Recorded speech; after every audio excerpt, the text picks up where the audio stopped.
नमस्कार, मैं सिद्धि चंवोल केंद्रीय विद्यालय भदरवा की 10वीं कक्षा की छात्रा हूँ।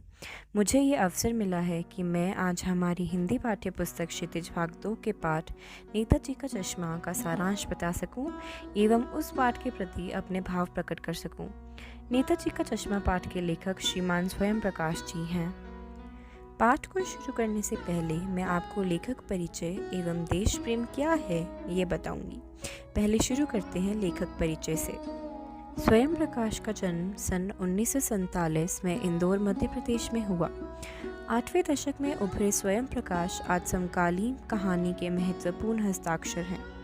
उन्हें 13 कहानी संग्रह प्रकाशित हो चुके हैं, जिनमें सूरज कब निकलेगा, आएंगे अच्छे दिन भी, आदमी जात का आदमी और संधान उल्लेखनीय हैं।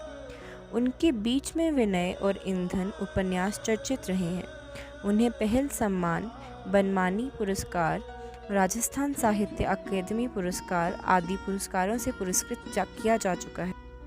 अब आते हैं देश प्रेम पर। देश प्रेम है क्या? देश के प्रति होने वाला अनुराग या लगाव ही देश प्रेम है। अपने देश के लिए कुछ भी करने की तैयार रहना देश प्रेम है। नेताजी का चश्मा हर भारतीय के अंदर देशभक्ति की भावना और अपने स्वतंत्रता सेनानियों के प्रति सम्मान का भाव जागृत करने का प्रयास करता है। अब आते हैं पाठ की ओर। इस पाठ में मुख्य पात्र हैं हालदार साहब, जो कि एक भावुक एवं सहृदय व्यक्ति हैं, पानवाला जिसकी चौराहे पर पान की दुकान है, कैप्टन जो एक वृद्ध चश्मे वाला है, और मास्टर मोतीलाल जो कि हाई स्कूल के ड्राइंग मास्टर हैं। आइए बढ़ते हैं कहानी की ओर। हालदार साहब को हर 15वें दिन कंपनी के काम से एक कस्बे से गुजरना पड़ता था। कस्बा बहुत बड़ा नहीं था, लेकिन उसमें एक लड़कों का स्कूल, एक लड़कियों का स्कूल, एक कारखाना, 2 ओपन एयर सिनेमा घर और एक नगरपालिका भी थी। अब नगरपालिका थी तो कुछ ना कुछ करवाती भी रहती थी।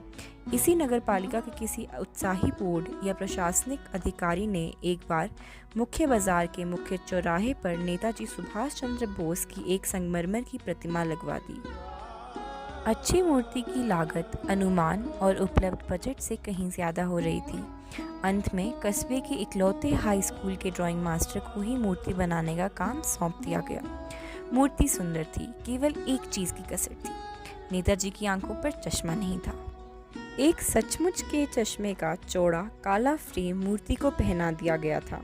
हालदार साहब ने जब ये पहली बार मूर्ति को देखा तो सोचा, वाह भाई, ये आइडिया भी ठीक है।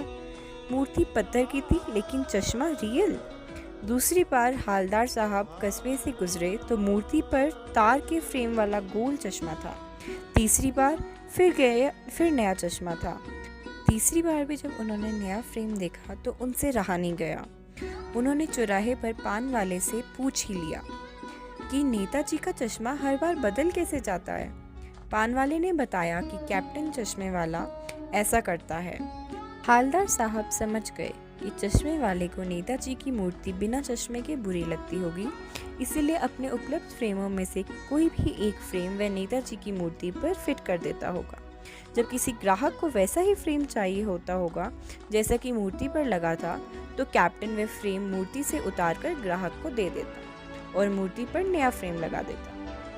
किसी कारणवश मूर्ति के लिए ओरिजिनल चश्मा बना ही ना था। कैप्टन चश्मे वाले की दुकान नहीं थी, वह फेरी लगाकर चश्मे बेचता था। 2 साल के भीतर हालदार साहब ने नेताजी की मूर्ति पर कई तरह के चश्मे लगे देखे। एक बार जब हालदार साहब कस्बे से गुजरे तो मूर्ति पर कोई चश्मा नहीं था। पूछने पर पता चला कि कैप्टन मर गया। उन्हें बहुत दुख हुआ।